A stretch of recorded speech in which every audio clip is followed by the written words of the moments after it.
کتابوں میں یہ تو پڑھا ہے کہ محمد بن قاسم نے سندھ فتح کیا، لیکن اگلی کتابیں خاموش ہیں۔ کچھ تاریخ کی کتابیں بتاتی ہیں کہ محمد بن قاسم کے ساتھ کیا ہوا۔ دیبل سے لے کر ملتان تک کا علاقہ سندھ کہلاتا تھا۔ سندھ کا علاقہ بہت بڑا تھا جس پر دو بھائی حکومت کرتے تھے، ایک راجہ دھرتیا جو کہ شمالی سندھ کا حکمران، دوسرا راجہ داہر جنوبی سندھ کا حکمران۔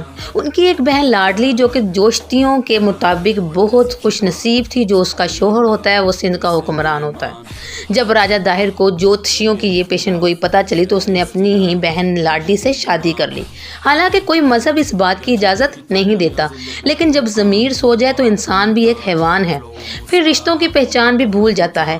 یہی راجہ داہر نے بھی کیا۔ جب داہر کے بھائی دھرتیا کو پتہ چلا تو وہ غضبناکی کی حالت میں اپنے بھائی داہر پر لشکر کشی کے لیے نکلا، لیکن راستے میں مرض چیچک میں مبتلا ہو کر چل بسا۔ یوں پورے سندھ پر داہر قابض ہو گیا۔ سری لنکا کا ایک وفد تحائف لے کر بحری جہاز کے ذریعے روانہ ہوا۔ ان میں کچھ مسلمان بھی اپنی عورتوں کے ساتھ حج کی نیت سے روانہ ہوئے۔ راستے میں قزاقوں نے قافلہ لوٹ کر سب کو قیدی بنا لیا، لیکن کسی طرح ایک شخص بچتا ہوا حجاج بن یوسف کے پاس پہنچ گیا اور ساری بپتا سنائی۔ حجاج نے پہلے خط و کتابت کے ذریعے معاملات حل کرنے کی کوشش کی، لیکن منفی جواب آنے پر اپنے 17 سالہ بھتیجے محمد بن قاسم کو سندھ پر لشکر کشی کا حکم دیا۔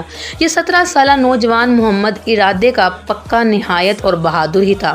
نیک پارسا اور نرم دل، جب اس نے سندھ پر حملہ کیا تو نہایت ہی کم عرصے میں سندھ کو فتح کر لیا۔ لوگوں کے ساتھ بھلائی سے پیش آئے، لوگ اس کے دیوانے ہوتے گئے اور حسن سلوک سے متاثر ہو کر اسلام کی حقانیت قبول کرنے لگے۔ ادھر حجاج بن یوسف بیماری میں مبتلا ہو کر چل بسا۔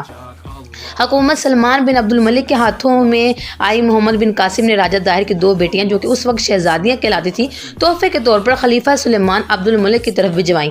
یہاں ان شہزادیوں نے محمد بن قاسم سے انتقام کے طور پر نہایت غضب کی چال چلی۔ انہوں نے خلیفہ کو بتایا کہ محمد بن قاسم انہیں پہلے ہی استعمال کر چکا ہے۔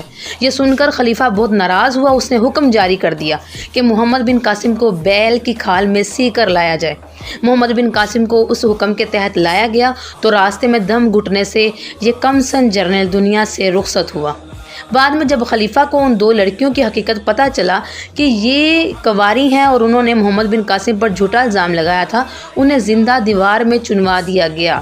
ایک دوسری تاریخ میں یہ ہے کہ سلیمان عبد الملک نے ہر اس انسان کو تشدد کے ذریعے مروا ڈالا جو حجاج کے پسندیدہ اور قریبی تھے۔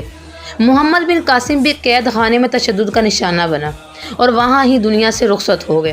لیکن تاریخ بھی شرمسار ہے کہ اسلام کا نام بلند کرنے والا دیبل سے ملتان تک اسلامی پرچم لہرانے والے کو غیر تو شکست نہ دے سکے، لیکن اپنوں کے کینے اور بغض نے ایک کم عمر نوجوان سپہ سالار جرنیل ہم سے چھین لیا۔